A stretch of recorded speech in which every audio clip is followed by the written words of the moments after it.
Hello दोस्तों, कैसे हैं आप सभी। उम्मीद करता हूँ आप सभी बढ़िया होंगे और आपकी पढ़ाई भी बढ़िया चल रही होगी। जैसा कि दोस्तों आप सभी जानते हैं कि मैं दिल्ली पुलिस 2023 की वैकेंसी में सेलेक्टेड हूँ और मैं अभी ट्रेनिंग कर रहा हूँ।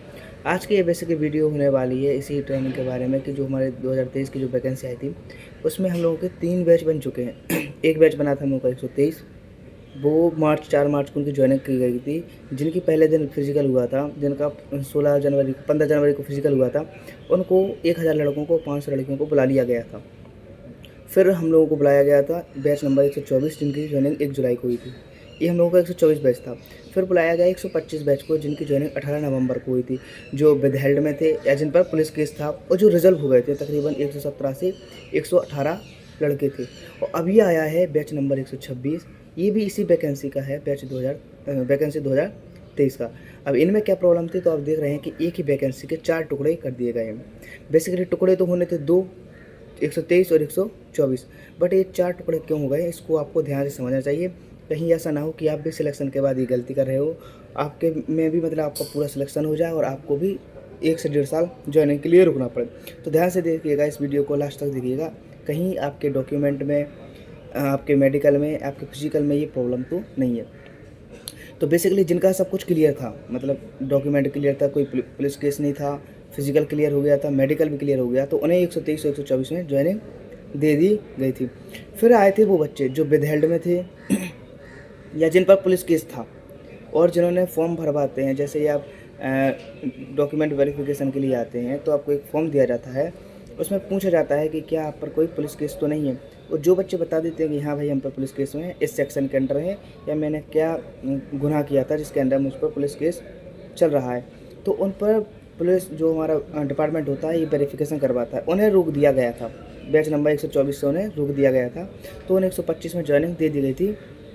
18 मई को उन्हें ज्वाइनिंग दे दी गई थी, क्योंकि भाई उन्होंने खुद ही बताया था कि हाँ भाई हम पे ये केस चल रहा है और ये बहुत जल्दी सॉल्व होने वाला है। तो भाई उनको डिपार्टमेंट ने क्लियर कर दिया गया था। नंबर 1।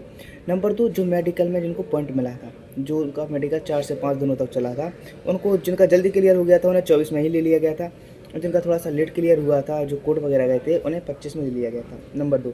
अब इसमें एक एक्समैन भी थी, मतलब जिन्होंने कमांडो के जरिए एक्समैन भरा था, जो एक्समैन थे, जो आर्मी रिटायर्ड थे, वॉलंटियर रिटायरमेंट लिया था, उन्होंने भरा था कमांडो के लिए और उन्हें जनरल एक्समैन में काउंट कर लिया गया था। क्योंकि कमांडो जो एक्समैन होते हैं उनकी कट ऑफ गई थी 25 से 26 नंबर, और जो जनरल कमांडो होते हैं उनकी 40 के आसपास कट ऑफ गई थी। तो उनको भी 124 में 125 में ज्वाइनिंग दे दी गई थी। अब आता है बैच नंबर 126, जिसकी ज्वाइनिंग हुई है परसों 1 मई को उनकी ज्वाइनिंग हुई। इनमें वो बंदे हैं जिनकी मेडिकल प्रॉब्लम थी, जिनका डॉक्यूमेंट प्रॉब्लम था, जिन पर पुलिस केस था और जो विदहेल्ड थे। इनमें 4 से 5 हैं और इसमें सीजी केस भी हैं। अब आप बोलोगे मेडिकल कैसे, तो मेडिकल वो थे जिनको स्किन प्रॉब्लम थी, वो बंदे हैं जिनको इसका प्रॉब्लम थी। तो आप पूछोगे कि मेडिकल में स्किन प्रॉब्लम, तो हम लोगों ने पहली बार सुना है कि स्किन प्रॉब्लम में भी बाहर कर दोगे। तो भाई इस बार ऐसे केसेस आए हैं जिनमें स्किन प्रॉब्लम में लोगों को बाहर किया गया है, लड़कों को। उनका लंबा प्रोसीजर भी चला था। नंबर 1, जैसे कि मैंने डॉक्यूमेंट में क्या था कि किसी का नाम अलग अलग था, मतलब किसी का नाम, अगर मेरा नाम जैसे शैलेंद्र है तो मेरा नाम कहीं पर शैलेंद्र लिखा है, कहीं पर शैलेंद्र सिंह लिखा है। तो इन दोनों में कन्फ्यूजन के कारण डिपार्टमेंट ने इन लोगों के ऊपर एक्शन लिया था और वेरिफिकेशन में ये लोग लेट हो गए थे। फिर विदहेल्ड पर, मतलब विदहेल्ड नंबर भी कम थे, विदहेल्ड में भी था, उनके ऊपर पुलिस केस भी था, तो इसके चलते इनका प्रोसेस लेट हुआ, इनका सिलेक्शन अभी हुआ है।